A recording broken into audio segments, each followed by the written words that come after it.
NBC 15 News at 11 starts now. Now at 11, we have the latest in a live report on a shooting in Sun Prairie that happened right near an elementary school. Plus, the whole community will come together today to remember one of their own, a former volunteer of the Middleton Fire Department. And once again, sparks fly at last night's Republican debate. We'll have a recap from Detroit.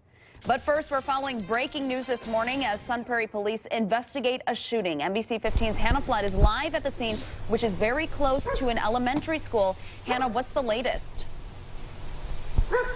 Ashley, it happened just after 8:30 this morning on the 900 block of Schumann Street on Sun Prairie's north side. Now, that's right across the street from C.H. Bird Elementary School. Police say a man was shot and reportedly went to the elementary school for help.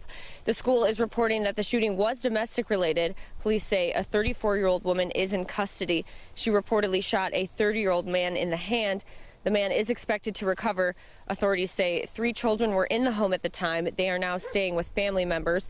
Neighbors say it was a scary experience. I stepped outside. I was told get back in the house. And I locked my doors and just took the kids and kind of got away from all the windows and didn't really know what was going on. School officials say Bird Elementary School is not under lockdown and that students are safe. There's currently no danger to the public. We will continue to bring you more coverage on NBC15.com and in our later newscasts as we learn more. For NBC 15, I'm Hannah Flood. And that was Hannah Flood reporting live from Sun Prairie on the 900 block of Schumann Street. Another big story this morning, officials are investigating a fatal fire in Rui. The Iowa County Sheriff's Office released this photo of the home on the 500 block of West Street earlier this morning. Authorities believe 2 people died. It's unknown how the fire started. The Wisconsin Fire Marshal and Iowa County fire investigators are on scene.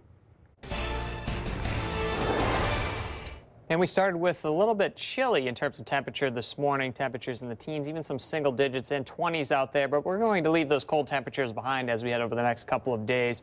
32 degrees right now in Madison. Partly cloudy skies. That sun's allowing us to warm up pretty quickly, already into the 30s. And as we head throughout the day today, likely into the upper 30s. But we do have some snow potentially on the way. Clouds working in, but there is some snow in Minnesota right now that's working towards the south and east.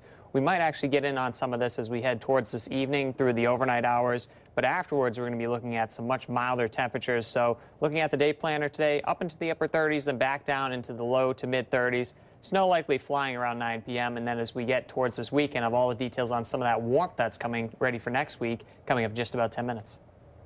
Happening today, a veteran firefighter and Middleton native will be laid to rest later this afternoon. Marcia Rozecki recently died from leukemia. Rozecki was a member of the Middleton Volunteer Fire Department in 1996 and served on the City of Brookfield Fire Department from 1997 until 2008, until she had to leave due to the cancer. Services will be held at St. Bernard's Church in Middleton at 2 p.m.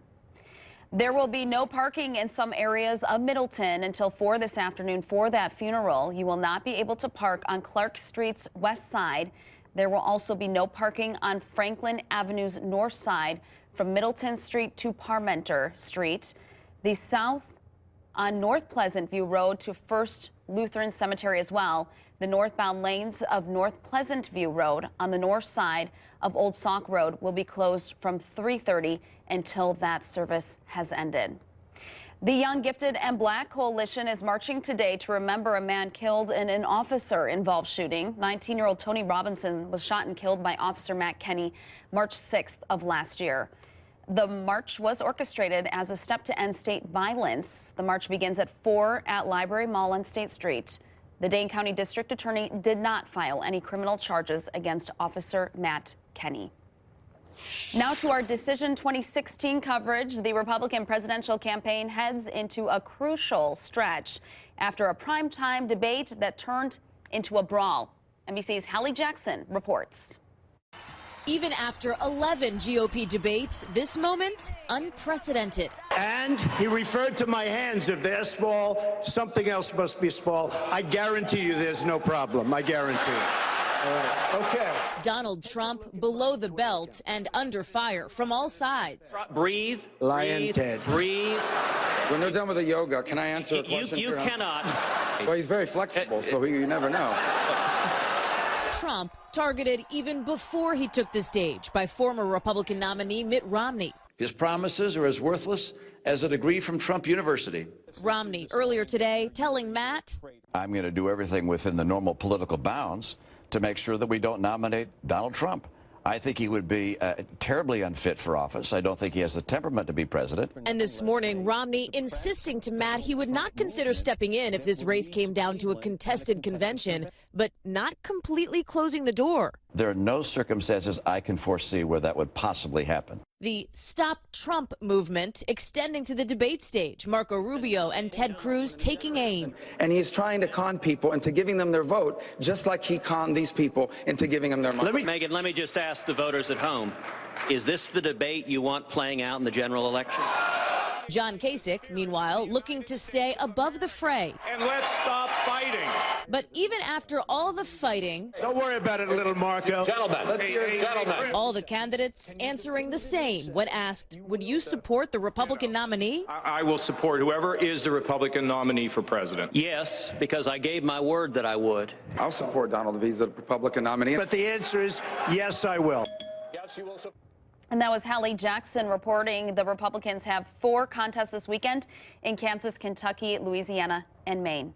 Now to the Democratic side, Hillary Clinton and Bernie Sanders will face off in 3 contests tomorrow for Super Saturday. Caucuses will be held in Nebraska and Kansas. A primary will also be held in Louisiana. These will be the first contests following Super Tuesday, where Clinton won 7 of 11 states. The clock is ticking for someone to claim $1 million lottery prize here in Wisconsin. The winning Powerball ticket was bought at the Quick Trip in Eau Claire on September 23rd. The winner has 17 days left to come forward. The chance of winning that much money in a Powerball game is 1 in 5 million. You better check those tickets if you haven't.